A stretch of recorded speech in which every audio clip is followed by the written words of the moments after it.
4, get my shoes and out the door. 5, I'm alive. 6, 7, 8, feeling great. 9, gonna shine, life is good. I'm doing fine. 10, gonna do it right and do it again, yeah. I look into the sky with all the beautiful color, but there's more than just for me, so gonna share it with another. I got to show, to give, let out. I want to sing and shout. Take a look and see a beautiful morning that turns into a beautiful evening, and together make a beautiful life. And if you wanna see, then come along with me, that's right.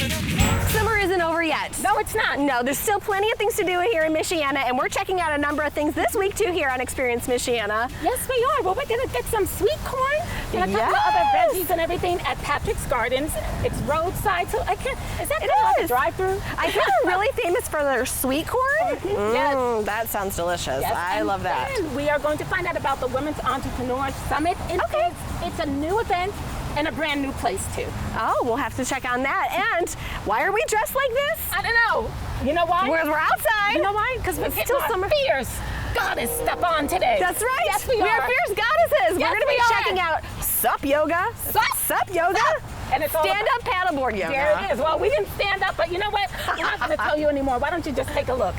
Hello, Michiana, get ready, because today we are about to experience something that, I don't know about you, Courtney, but I've never done this before. Never. No. Nothing like this ever before. And if the truth be told, I never even heard of it until today. Well, yeah, you know, it's something new, something to try, something to face your fears, because I'm terrified of water, and we're going to the water. Yes, we are. But I hear it's safe. Yes, it's very safe, but we're going to experience paddleboard yoga. Yeah. So excited about doing it. We're here at the Collective, but why don't we catch up with the owners, Adrian and Luke, and let's find out how we're going to do that, and hope you don't fall in the water. And I hope there's life jackets. Yeah, me too. Me too. As you can see, I am ready to connect with my body, soul, and spirit with Adrian, and Penny and Joey are going to join us. They do a really mean down dog. Yes, they do. They're never very far away. Never far. Well, they're so awesome. Well, tell us a little bit about how you got started, because I've heard that you have traveled the whole world to study yoga. Yeah, I have. So I have been doing yoga for more years than I want to admit. So because I started when I was about 18. And so I've been able to marry a couple of passions, which is traveling. And most of the time when I travel, I am also doing a yoga teacher training. So I have probably about 1,500 hours of training myself in the modalities of yoga. I focus mostly on a meditative traditional aspect that brings in the 8 limbs and the body, mind, and spirit that you mentioned. But the cool thing is about yoga is you don't have to do necessarily a traditional practice to get connected to those things. So one of the things you're here to experience is an unusual way to do yoga. Very unusual. Very unusual, which is yoga on the water. So we make that practice very accessible. And in fact, most people who come to try stand-up paddleboard yoga have never done yoga, never been on a paddleboard, or both. People are also very intimidated about yoga in general. True. And one of the things that we try to bring to the practice is to make it very accessible to all people. So in our studio, we do practice the traditional elements of breathing and meditation, as well as the postures. Yeah, these are rescue pups, so they get a little excited sometimes, but they also bring a lot of therapy to when we get to pet them as well. So you also have a studio. So what type of yoga classes do you offer here? So we offer a lot of different types of classes. We have gentle yoga, yin yoga. We have aerial yoga, which is another really fun way, non-traditional way to experience that. We've rigged up lots of contraptions over the years to work with people of all abilities, all fitness levels, and even people who have, upwards of 200 pounds to lose, and we customize the practices to work for you. Well, we'll meet your partner, Luke, in a little while, but you said contraption, so speaking of that, I think Courtney and I are ready to get on the paddleboard. Awesome. There's so much more to yoga than just the actual practice. There's a lot of intricacy behind it. And Luke is one of the partners here too. And we're going to be checking out, is it SUP yoga? Is that what we're calling it? SUP yoga? SUP yoga? SUP, yeah. Right? So stand-up paddleboard yoga. And I think it's great that you're able to get out here with nature. We're on the Paw Paw River up in Benton Harbor right now. How can people find out more information? Your website? Yeah. So our website is rebelcoop.com. It's code-op.com. Okay. We have actually a couple different websites. Sinew.life. Adrian has Yoga Muse SWM SouthwestMichigan.com. We've also got KarmaYogaFest.org. Got 'em all. Yeah. So we have a charity yoga fest that we do every year as well. Awesome. And what do people need to bring with them to get on a paddleboard here for yoga? Smiles. All right, that's it. Smiles, That's all you need. I just probably a towel, things like that. But you guys supply everything else. Yeah, I mean, paddleboard. Usually people don't end up in the water, so. You know, your fingers crossed. We're gonna see what happens. Yeah, right. Unless if they really want to. So. Okay. But we don't do anything super crazy, especially with beginners. And like Adrian was saying, like almost everybody is a beginner that comes here. So. And is there a lot more muscles that you're using by being on a paddleboard versus on the ground yoga mat? Yes, and that's one of the main things that we try to stress is, like if you were to look at a list of all the movements that we're doing, you'd say like that's really kind of an easy class, but it's so challenging on the SUP board. So yeah, you got to be careful, and certain things we just don't do at all, just because they could be inherently dangerous. But even just basic things are going to be just balancing itself is a workout right? for Even your just standing, core, right? Yeah. Right, exactly. So, okay, well, I think we're ready to check it out. All right, let's do it. Awesome, thanks, Luke. You got it.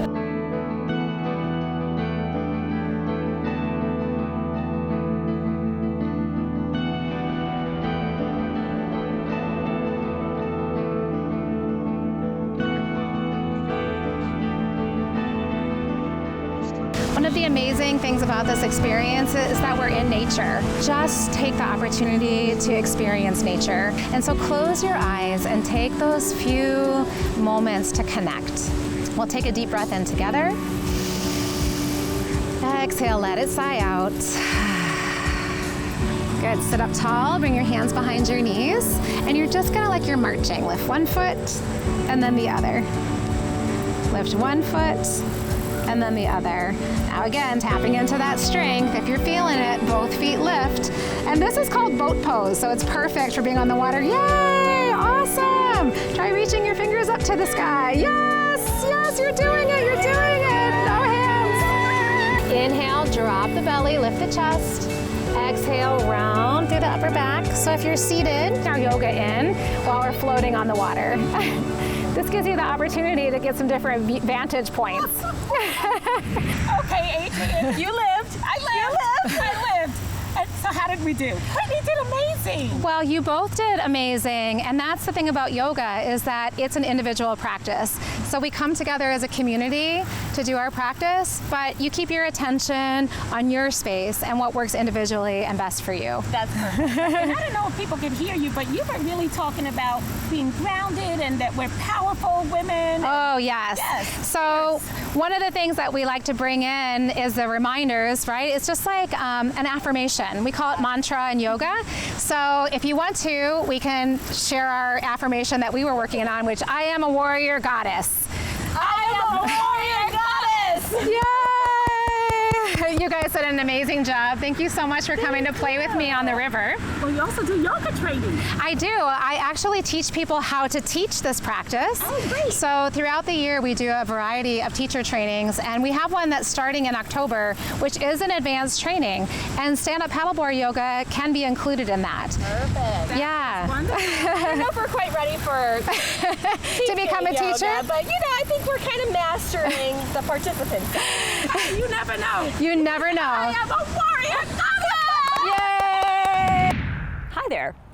Hey, I've got a way that you can experience a sustainable Michiana. And it's in a way you may have done growing up if you're a Midwesterner like me, going to roadside stands, picking up some fresh produce, and going along your way. Well, they still exist, and you may have driven by this one 1,000 times if you're taking Route 2 out of South Bend or Western Avenue, flown right by the little sign that shows sweet corn. turn in, because what we've got here is a family-owned farm that's caring for the soil, growing a wide variety of fresh, healthy local food, and building community to boot. So, let me show you what you're going to experience here at Patrick's Garden Produce. We're going to start by talking with his wife, Kathy, and that's who you'll experience first when you arrive. So, let's take a look. Hey, Kathy, I'm so excited to be here. This is the season to come to a farm stand. Thank you. It's good to see you, Krista. So what kind of things can people experience here? Well, the main thing is like Patrick will pick the fresh corn daily. We never sell day-old corn. And then everything is hand-picked and brought up, we go out in the morning.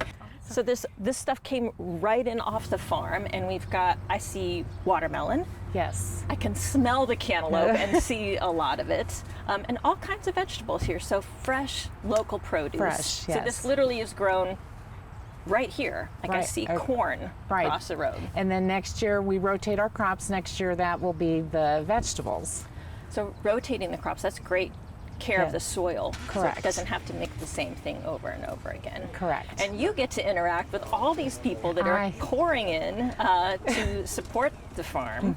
And there's really a great sense of community here. I mean, I had to jump in after a whole crowd of people left. So. I love this part of the job, and a lot of the customers I know by name. Sometimes we joke, it's like we know about each other for a couple months, but and then when we see them outside of the stand, I'm like, we knew you from the stand. Aww. So this is a real community building experience it too, is. as people are making connections with you and one another around good local food. Yes. I love that.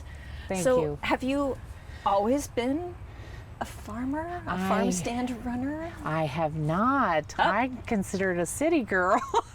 And then I always say I never knew what sweet corn tasted like till I met Patrick, because I only had what was in the grocery store, and or even watermelon. I never ate watermelon or cantaloupe, but once I had Patrick's. Well, I think you're making a great case for the food that people would agree with, that you don't know what sweet corn or good melon tastes like until you've come here. This is why I was afraid to kind of share this resource with people. But I know it's a very popular spot and something that people should check out, partly because you guys take good care of the land here, and you've got a family farm running. Right, he tests the soil every year just to make sure the soil's prepared, and so. And we've got a great support for your family here and a great community building feature here as well. But I'm really curious more about, since you're the city girl, maybe you're not the best person to ask about this, but how things are grown, how this is really a sustainability experience. I think you should talk to Patrick about that, and he's in the corn crib, or in the market. Well, shucks, I guess I'll go and see the corn. Okay. So, All did you right. like that? Okay. Let's check it out. Okay, thanks. Oh.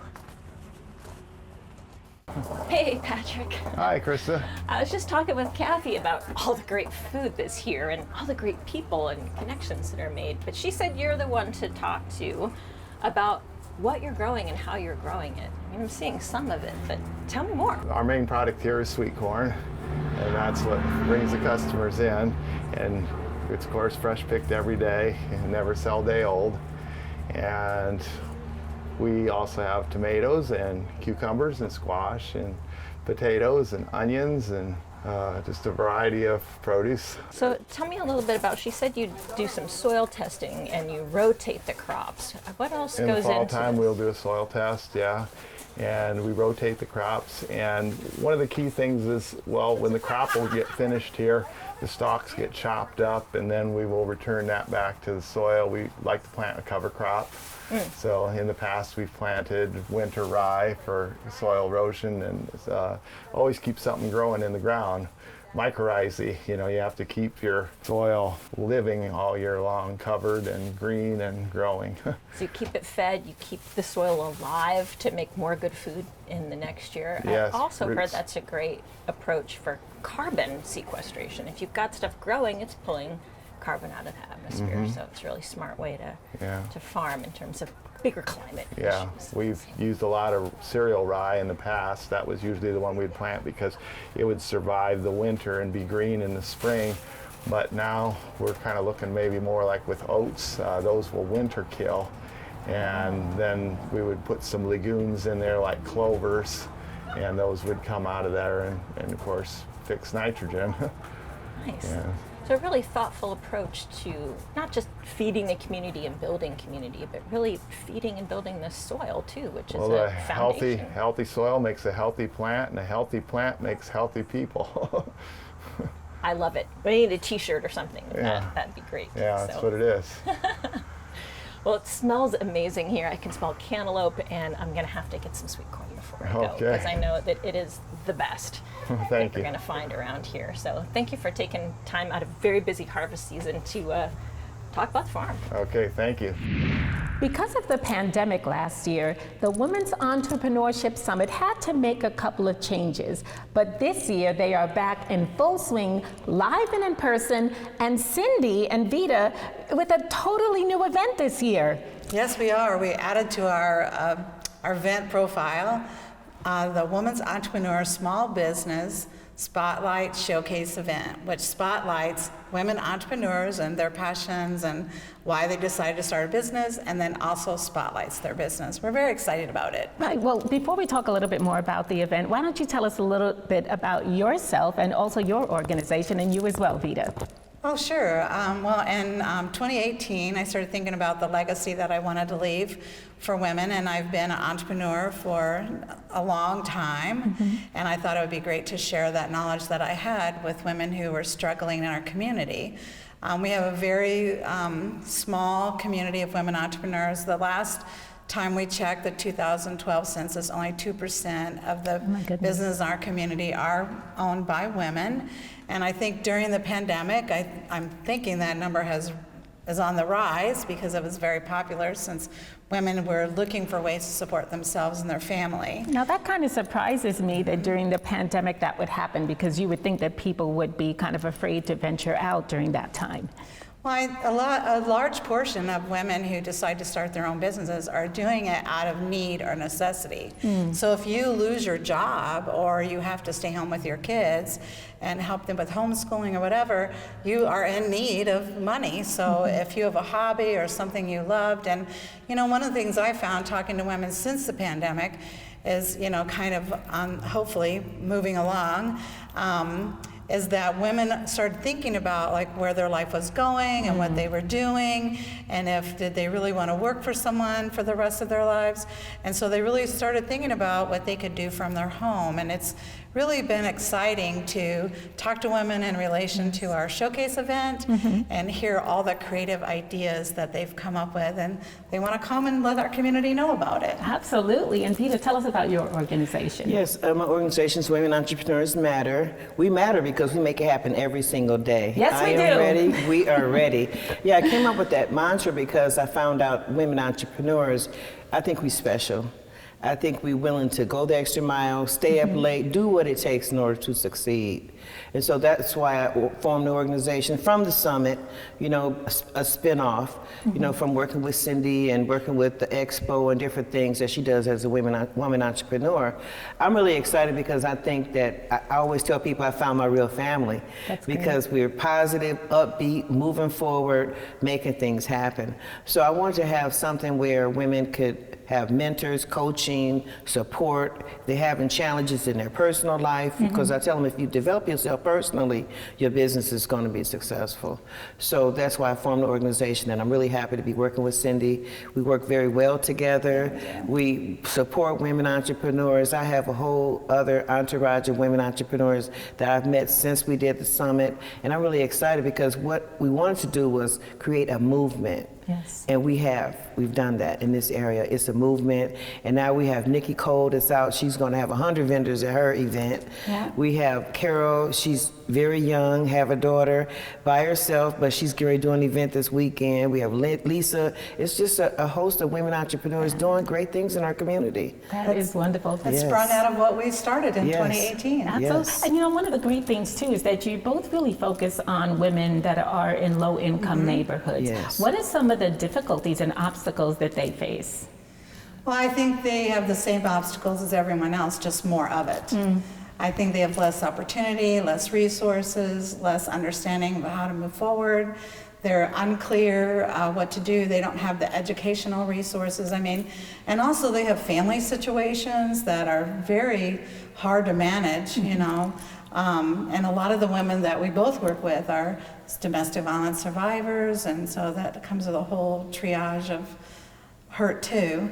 And not to say that women who are not low income don't have issues, they do, and also, but I believe the resources are just a little bit easier to come to. Right, but it seems to me that both of you have this passion for the women, and that you're focusing on the whole woman, not just her business, but the woman as a whole. Absolutely. Yes. Well, let's talk about this event, because it sounds like it's going to be tons of fun, and it's in a brand new place as well. It is. We're at Rio Park Events, and this has been great, and the owner here has been great to work with, and she's a woman entrepreneur too, so we love supporting women entrepreneur businesses. And what we'll be doing is we're going to have 40 vendors, all like small business owners, all women entrepreneurs, so we want everyone to come out and support them. Yes. And then we're also doing some extra events alongside. So we're hosting some new launches. The HOT, Domestic Violence Community Ambassador Program, is being launched at our event, and that's a program that helps women, you know, end domestic violence. And then also we're launching the Women Move Forward Community Entrepreneur Program that's now going online. So we've been offline for 3 years, now we're going online with that. And then also the Women Entrepreneurs to Watch 2021, because we feel there's been a lot of movers and shakers out there. Nice. And we want to reward them and celebrate them as well.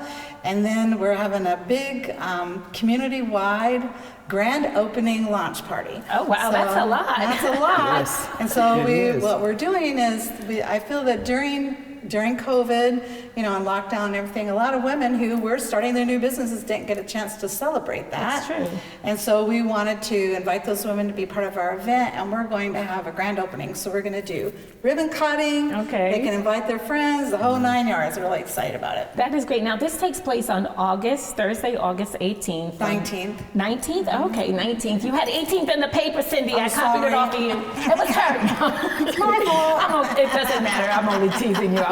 So it's Thursday, August 19th, 10 a.m. to 3:30 p.m. Is that correct? Okay, that's right. There we go. Now, I know how you are, Cindy. I know you have some things up your sleeve, because you want women to come and you want them to learn about it, but you also want them to have fun. So what's up your sleeve here?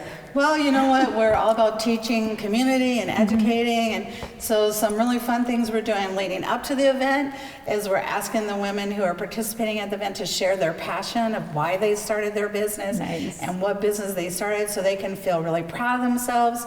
We also let the women entrepreneurs know they could nominate themselves for the award. I mean, why should we have to wait for someone else to nominate us? We know we're doing a good job. That's right. So we nominate ourselves. So that's really great. And then we're also asking the women who are exhibitors to give us a little sneak peek of what they're going to be doing at the event. And then at the event, we're going to help them do a little infomercial.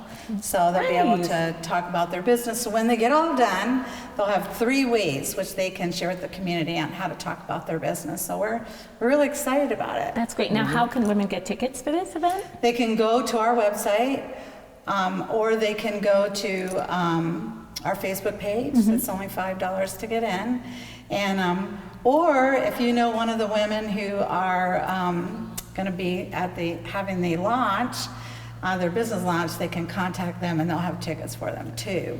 All right, all right. Well, this is really a beautiful space, and I would love to get a chance to speak with Sarah if she's here. Oh, she is. Let me go get her. Okay, go get her. So happy to meet you, Sarah. This place is beautiful. So is this your first business? Thank you for coming. Yes, it is. My very first business. Yeah. Okay. So what inspired you to open this place? So I actually worked in the experiential marketing industry for over 10 years, and so I traveled all around the country, and I had an idea to come back to my hometown of South Bend and to start a welcoming, versatile event space. So here we are. Here we are, and it is really, really beautiful. So what was the process like for you? This was your first business. Tell us a little bit about the journey. So we actually started this project, I say we, my husband Romulo and I, came on this journey with me. We started in April of 2019. So we just love the River Park area. We love being part of a neighborhood. We love the nostalgia of the area. So we started in April 2019, and then it took us until October of 2019 to kind of get the space ready to open. After starting the project, we found out a few days later I was pregnant. Oh, wow. So the whole journey, yes. Surprise. Yes. So we opened in October 2019, then a week later my daughter Mila was born. Oh, wow. So it's been an amazing journey, and it's really been a passion project for the both of us. So we opened October 2019, right before COVID. We made it through, thankfully. Thank God. Yeah, I'm so happy that you did. Was it a challenge though? Was it difficult? It was a little bit. It almost worked to our benefit just a little bit because we weren't really well known, so we didn't have a lot of bookings into the future. Okay. So we were able to take some time and just finish up some smaller projects that we wanted to finish.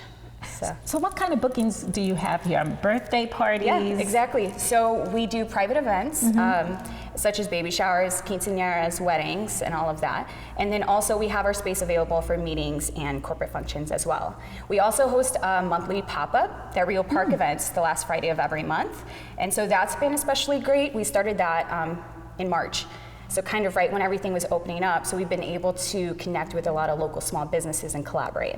That's great. Now, did you design it yourself? Because it's so cute. I love the lanterns hanging out here. Yeah, so the lantern globes and the curtains were kind of an add-on, but when we started the space, there were a lot of, so this previously used to be QSI Print Press, so there were a lot of offices that we kind of had to move some walls around. Oh, wow. So we just opened up the space, and then this wall I really love.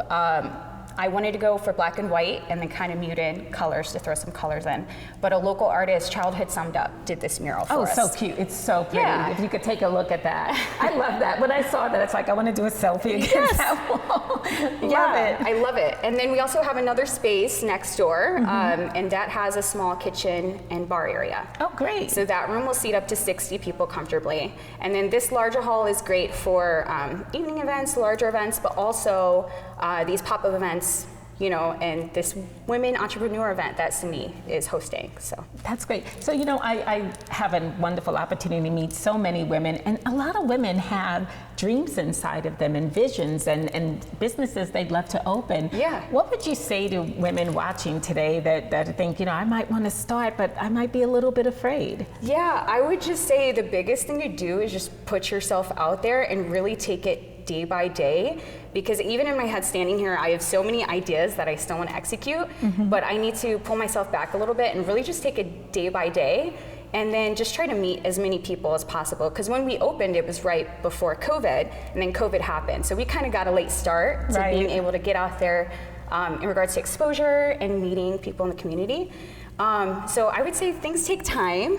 Don't have to race and do it all in one day. That's right. That's great. So Rio Park Events, how can people book an event here? Yes, rioparkevents.com. And then we're we stay very updated on Instagram and Facebook at Rio Park Events. All right. Well, thank you so much. Thank This you for place is coming. great. I mean, when I walked in, I was like, oh, I could host a dance party here. Yes, I and we're totally kind of could. hidden. Like, you would never know that this is behind the door, so. All right, we'll talk. Thanks for coming. Yeah.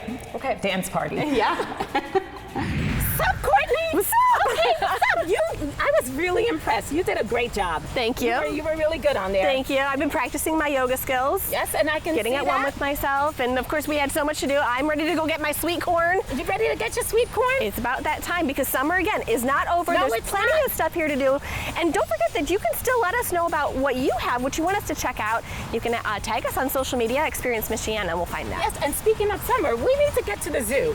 Yeah. That's going to be on next week's show. But guys, thank you so much for joining us. Great having you, and we hope that you now feel like warriors, and maybe not goddesses, but maybe some gods out there that you feel strong and fierce, because that's what this show's all about. Yes, get head on in there. Look at this ivy. I'm going the wrong way.